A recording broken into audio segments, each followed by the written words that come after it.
आज हम पढ़ेंगे डाइजेशन इन स्टमक के बारे में।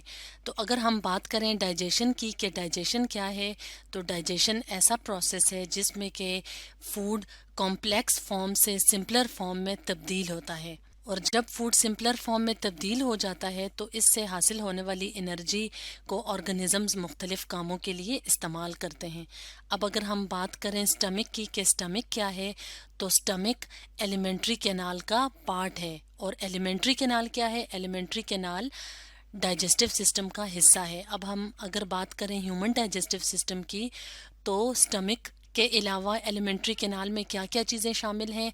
स्टमक के अलावा माउथ यानी कि ओरल कैविटी, फेरिंग्स, ईसोफेगस और स्टमक भी है, और स्मॉल इंटेस्टाइन, लार्ज इंटेस्टाइन और एनएस शामिल हैं।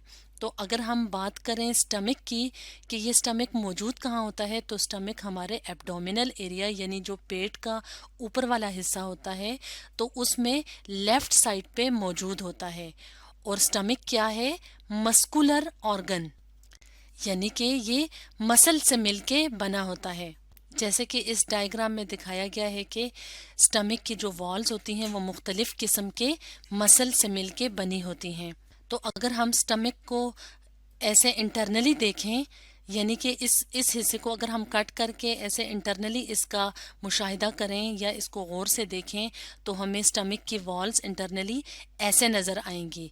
और स्टमक की वॉल्स के अंदर ग्लैंड्स मौजूद होते हैं जिनको गैस्ट्रिक ग्लैंड्स कहते हैं। जब हम गैस्ट्रिक का वर्ड यूज़ करते हैं तो उसका मतलब है कि हम स्टमक की बात कर रहे हैं। तो जिस्म में मुख्तलिफ किस्म के ग्लैंड्स मौजूद होते हैं। तो ग्लैंड्स क्या होते हैं? ग्लैंड्स ऐसे ऑर्गन्स होते हैं जो ख़ास किस्म के केमिकल सिक्रीट करते हैं और जो कि मुख्तलिफ फंक्शंस परफॉर्म करते हैं। तो अगर हम बात करें स्टमक के ग्लैंड्स की, जिनको गैस्ट्रिक ग्लैंड्स कहते हैं, तो इनकी सिक्रीशंस को कहते हैं गैस्ट्रिक जूसेस। तो गैस्ट्रिक जूसेस में मुख्तलिफ किस्म की सब्सटेंसेस शामिल हैं, जिनमें सबसे ज़्यादा इम्पॉर्टेंट जो है गैस्ट्रिक जूस में वो क्या है? हाइड्रोक्लोरिक एसिड और पेप्सिन शामिल हैं। तो हाइड्रोक्लोरिक एसिड की वजह से जो गैस्ट्रिक जूस हैं वो क्या होंगे? एसिडिक होंगे, यानी कि तेजाबी होंगे। तो जब फूड ईसोफेगस से एंटर होता है स्टमक में, तो स्टमक की वॉल्स क्या करती हैं? स्टमक के जो वॉल्स के अंदर जो गैस्ट्रिक ग्लैंड्स मौजूद होते हैं वो गैस्ट्रिक जूसेस स्क्रीट करते हैं। तो गैस्ट्रिक जूसेस के अंदर ज़्यादातर हाइड्रोक्लोरिक एसिड और पेप्सिन शामिल है। तो पेप्सिन एक ऐसा एंजाइम है जो कि प्रोटीन की डाइजेशन करता है। तो हमारी खुराक में मौजूद जो प्रोटीन का हिस्सा होता है, जैसे कि गोश्त वगैरह या अंडे होते हैं, तो उनकी जो डाइजेशन का प्रोसेस होता है वो जिस एंजाइम से होता है उसको कहते हैं पेप्सिन। और पेप्सिन क्या करता है? प्रोटीन्स की डाइजेशन का काम करता है। अब सवाल पैदा ये होता है कि जैसे कि हमने अपनी वीडियो के स्टार्ट में बताया कि स्टमक भी मस्कुलर ऑर्गन है, तो मसल्स जिसमें के यानी कि ये प्रोटीन से बना होता है। तो अगर स्टमक अपनी सिक्रीशंस यानी गैस्ट्रिक जूसेस को स्टमक में शामिल कर रहा है, तो फिर तो इसकी वॉल्स भी डाइजेस्ट हो जानी चाहिए। यानी कि गैस्ट्रिक जूसेस में हाइड्रोक्लोरिक एसिड और पेप्सिन मौजूद होता है, तो ये इसकी वॉल को डाइजेस्ट कर सकते हैं। लेकिन क्या होता है कि स्टमक की वॉल्स क्या करती हैं? म्यूकस सिक्रीट करती हैं। तो ये म्यूकस क्या होता है जो कि स्टमक की वॉल सिक्रीट करते हैं? म्यूकस एक स्लाइमी सा सब्सटेंस होता है, यानी चिपचिपा सा एक सब्सटेंस होता है फ्लूइड की तरह का, जिसका क्या काम है? लुब्रिकेशन और प्रोटेक्शन करना। यानी कि ये प्रोटेक्ट करेगा, हिफाजत करेगा और लुब्रिकेट करेगा, फ्रिक्शन से बचाएगा, रगड़ से बचाएगा। तो ये म्यूकस कहाँ पे होता है? म्यूकस एक बहुत थिक सी लेयर बनाता है स्टमक की वॉल के ऊपर, और इसको स्क्रीट भी स्टमक की वॉल से करती है, और ये पूरी एक यहाँ पे थिक सी लेयर बना देता है। तो जब ये लेयर बना देता है तो ये क्या करता है? स्टमक की वॉल्स को प्रोटेक्ट करता है ताकि इसके ऊपर पेप्सिन अपने ही स्टमक की वॉल्स को ईट ना कर सके, यानी उसको डाइजेस्ट ना कर सके। तो इस तरह से म्यूकस प्रोटेक्ट करता है स्टमक को। अब हम अगर बात करें डाइजेशन की कि स्टमक के अंदर डाइजेशन कैसे होती है, तो स्टमक में एक ख़ास किस्म की कॉन्ट्रैक्शंस का प्रोसेस होता है जिसको कहते हैं चर्निंग एक्शन।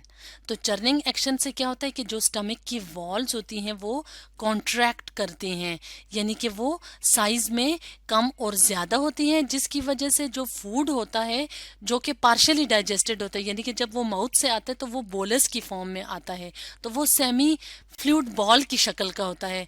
तो स्टमक क्या करता है, स्टमक इसकी मज़ीद डाइजेशन करता है चर्निंग एक्शन से। तो ये जब ये वॉल्स कॉन्ट्रैक्ट करती हैं यानी कि सिकुड़ती हैं, तो क्या होता है, फूड की मज़ीद डाइजेशन होती है, और अब जो फूड है जो कि बोलस की फॉर्म में था, अब वो तब्दील हो जाता है मज़ीद फ्लूइड फॉर्म में, जिसको क्या कहते हैं, कायम। तो जैसे जैसे स्टमक की वॉल्स कॉन्ट्रैक्ट करती हैं और चर्निंग एक्शन होता है, तो फूड मज़ीद डाइजेस्ट होता जाता है और वो फ्लूइड फॉर्म में कन्वर्ट हो जाता है, जिसको कहते हैं कायम। और कायम की नेचर क्या होती है, ये एसिडिक फ्लूइड होता है। और एसिडिक क्यों होता है, क्योंकि गैस्ट्रिक ग्लैंड्स ने जो गैस्ट्रिक जूस रिलीज किया था उसके अंदर क्या मौजूद था, उसके अंदर हाइड्रोक्लोरिक एसिड मौजूद था। इस वजह से कायम की नेचर क्या होती है, ये तेजाबियत वाला होता है। तो चर्निंग एक्शन के साथ साथ स्टमक के अंदर पेरिस्टालसिस का प्रोसेस भी होता है, और पेरिस्टालसिस के प्रोसेस में क्या होता है कि वेव लाइक कॉन्ट्रैक्शंस होती हैं। तो वेव लाइक कॉन्ट्रैक्शन के नतीजे में क्या होता है कि फूड आगे की तरफ मूव करता है। और आगे की तरफ मूव करना क्यों ज़रूरी होता है, क्योंकि इस फूड को अब next part of digestive system में एंटर होना होता है, जो कि कौन सा पार्ट है, स्मॉल इंटेस्टाइन। तो अगर हम इस पार्ट को देखें तो इस पार्ट में यहाँ पे हमें मसल्स नज़र आ रहे हैं। तो ये मसल्स होते हैं जो कि जब ओपन होते हैं तो क्या होगा कि यहाँ पे एक ऐसा रास्ता बनेगा और फूड एंटर होगा स्मॉल इंटेस्टाइन के फर्स्ट पार्ट में। और अगर हम इस डायग्राम की मदद से देखें तो हम देख सकते हैं कि स्मॉल इंटेस्टाइन के काफ़ी ज़्यादा पार्ट्स होते हैं। तो जो फर्स्ट पार्ट होता है वो यहाँ पे मौजूद होता है, और स्टमक से फूड अब एंटर होता है first part of small intestine में, जो कि हम अपनी अगली वीडियो में डिस्कस करेंगे। तो स्टूडेंट्स, आज हमने पढ़ा डाइजेशन इन स्टमक के बारे में।